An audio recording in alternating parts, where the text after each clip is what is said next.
Assalamualaikum warahmatullahi wabarakatuh. Perkenalkan, nama saya Andriansa. Saya dari program studi S1 Teknik Mesin Universitas Nusa Putra Sukabumi.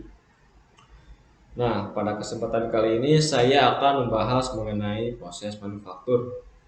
Di mana proses manufaktur dapat dibagi menjadi dua kategori, yaitu operasi pengolahan dan operasi perakitan, atau bisa disebut processing operation dan assembly operation. Nah, yang pertama ada processing operation atau operasi pemrosesan. Dalam operasi pemrosesan, bahan kerja ditransformasikan dari satu keadaan ke keadaan maju lainnya. Nah, melalui operasi ini, nilai ditambahkan ke bahan kerja dengan mengubah geometri, sifat bentuk, penampilan, dan lain-lain. Yang pertama ada shaping proses atau proses pembentukan. Nah, proses ini tergantung pada penghilangan material, deformasi, dan proses partikulat. Yaitu ada beberapa. Yang pertama ada solidification atau proses solidifikasi bahan awal, yang dimana dipanaskan secukupnya untuk mengubah menjadi cair atau sangat plastis ya.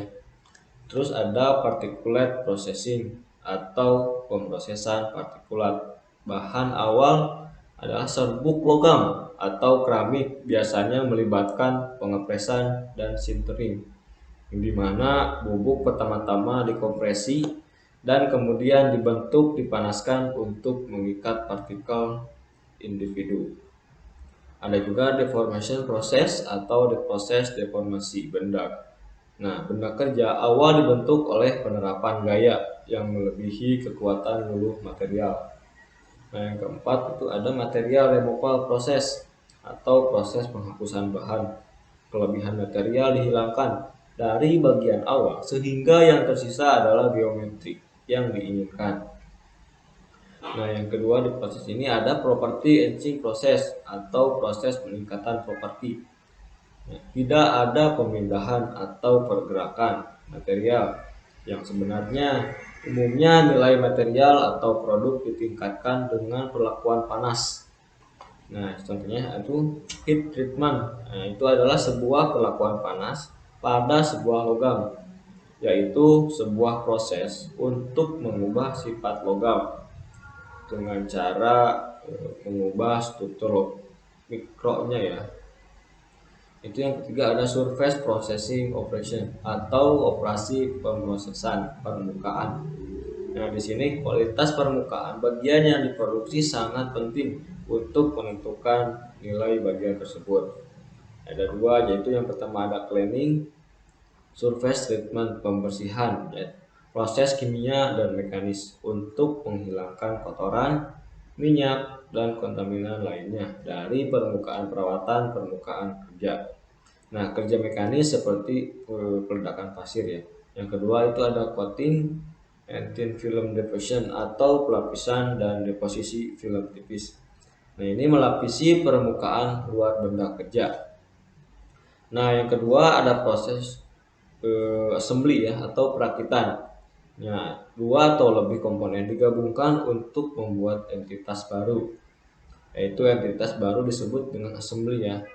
Yang pertama ada permanent joint proses atau proses penyambungan permanen. Sambungan permanen berarti bahwa bagian-bagian yang dirakit tidak dapat dibongkar lagi. Pengelasan, pengetahuan perekat atau mematri, dan penyolderan adalah proses penyambungan permanen yang umum. Nah, ada tiga, yaitu welding, brazing, soldering, and assembling bonding. Pengelasan atau mematri, menyolder, dan ikatan melekat. Mechanical fastening atau mengingatkan mekanis, yaitu operasi perakitan ini dapat dibongkar di masa mendatang. Tetapi juga ada metode fase permanen dalam pengikatan mekanis. Solusi yang tidak dirakit umumnya adalah pengencang berulir. Dapat kelompok ini yaitu ada dua, threading fastening atau pengencang berulir dan permanent fastening, metode pengikat permanen. Nah, mungkin itu saja yang bisa saya bahas mengenai proses manufaktur ini. Mohon maaf jika masih banyak kata-kata yang kurang. Mungkin bisa ditanyakan ya nanti di sesi selanjutnya. Saya Adian undur diri. Terima kasih. Assalamualaikum warahmatullahi wabarakatuh.